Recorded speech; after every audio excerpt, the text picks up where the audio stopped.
may not know this, but westerns used to be everywhere. The American frontier was the subject of so many movies and TV shows, they stopped calling it action, adventure, or drama, and just named it its own genre. Imagine if they made so many teenage horror romances that one day they give it its own category. Even DC, and to a lesser extent Marvel, had whole posses of Western heroes. Westerns would eventually fade in popularity, but would never really go away. Today's character embodies that notion perfectly. That's right, it's DC's Jonah Hex. I know who you are. You're that Jonah Hex. Congratulations. I could shoot 6 bottles off a fence and not miss a one. Who gives a damn? I could take you.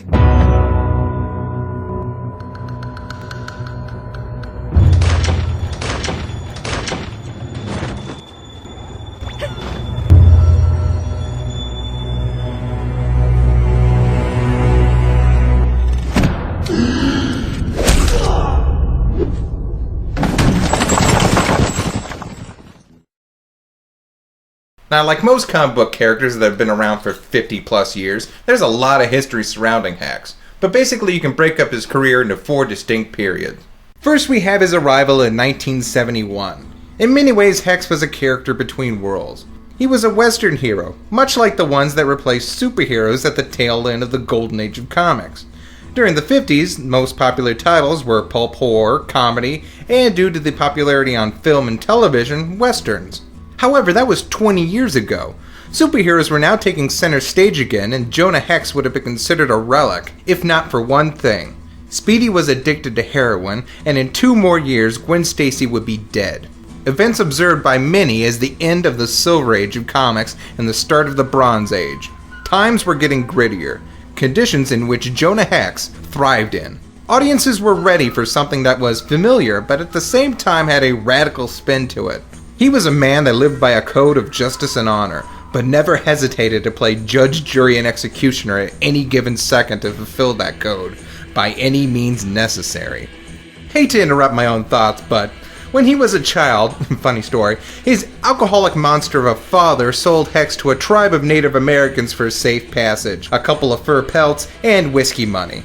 Go pack your bags, son, you're going on a nature walk.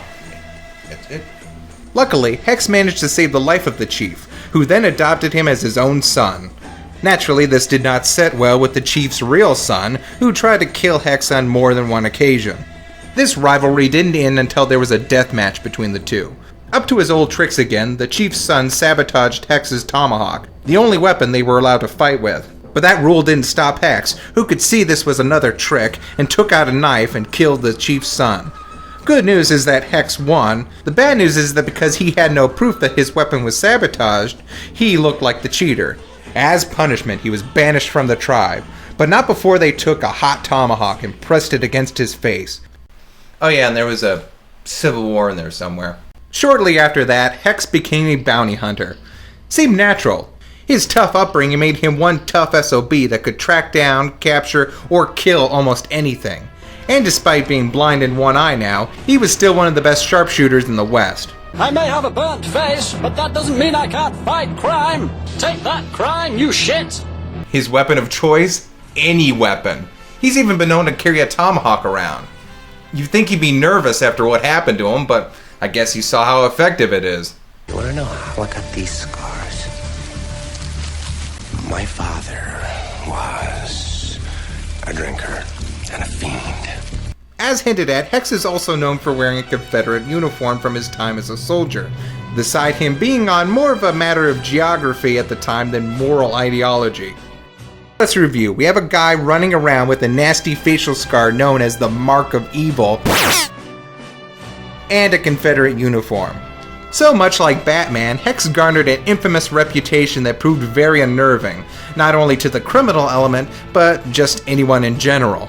And he did it without millions of dollars in equipment, thank you very much. What's wrong with my utility belt? Oh, nothing. Nothing's wrong with it. Just whenever you get a fly so fast it reverses time itself gadget on your belt, let me know. But as I said before, superheroes were returning to the forefront of comics. properties that had once boomed during their absence were now dying out. However, fans that were working in the industry had found a way to resurrect Hex, and what better time to reintroduce a violent vigilante than in the 80s. But in order to see print, they had to update the character's concept. Ironically mimicking the same genre his kind replaced 30 years earlier, the plot of the new series involved Hex being teleported to the future and placed in an alien post-apocalyptic world, where he'd have to use his cowboy know-how and access to new technology to clean up the scum of the universe. The comic was simply known as Hex. Although the revival of Hex met little success in US markets, mainly due to mediocre writing and shitty 80s art, and only lasted 18 issues, it was a huge hit in Europe and Asia. Isn't it funny how we neglect our own mythical archetypes but then worship the ones of other cultures, like samurais or knights? That's why there are so many Western hipster nerds and Asian otaku couples.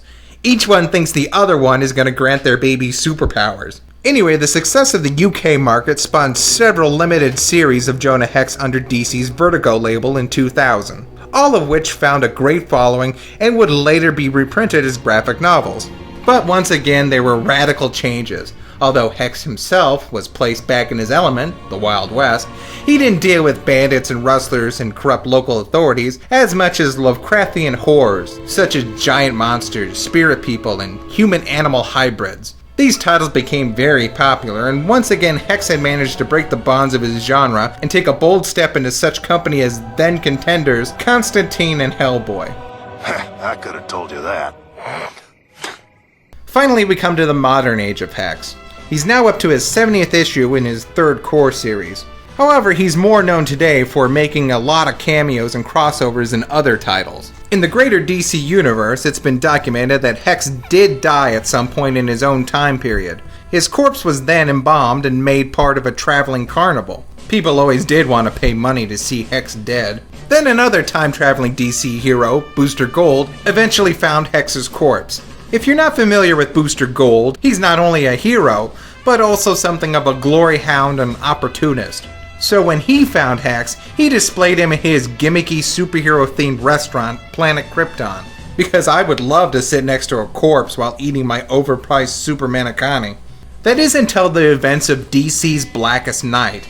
Again, for those not familiar, allow me to greatly oversimplify things. There's this bad guy that's bringing all the dead superheroes in the DC universe back to life as evil zombies. And naturally, Jonah Hex is one of those heroes. But he's been kicking ass as a dead man long before this. As I said before, Hex died in the past and his corpse was stolen from his young Indian wife and sold to a carnival. But when they were setting up the display, Hex's gun went off, shooting the man that stole his body right in the face. Then in issue 21 of Secret Origins, a mobster wants the embalmed corpse for his personal collection and has cornered Hex's now elderly wife. We're led to believe that Hex's corpse shot the villain in the back to protect his love. That, of course, sounds ridiculous. But it's not. Arise, Jonah Hex!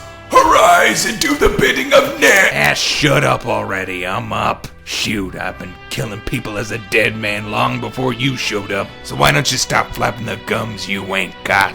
You shouldn't be able to say that to me. Alright, let's get down to business. But getting back to Blackest Night, this would have been a perfect opportunity to have time-traveling Jonah Hex come to the future and fight his zombie counterpart. Why would you do all that? Because it's cool.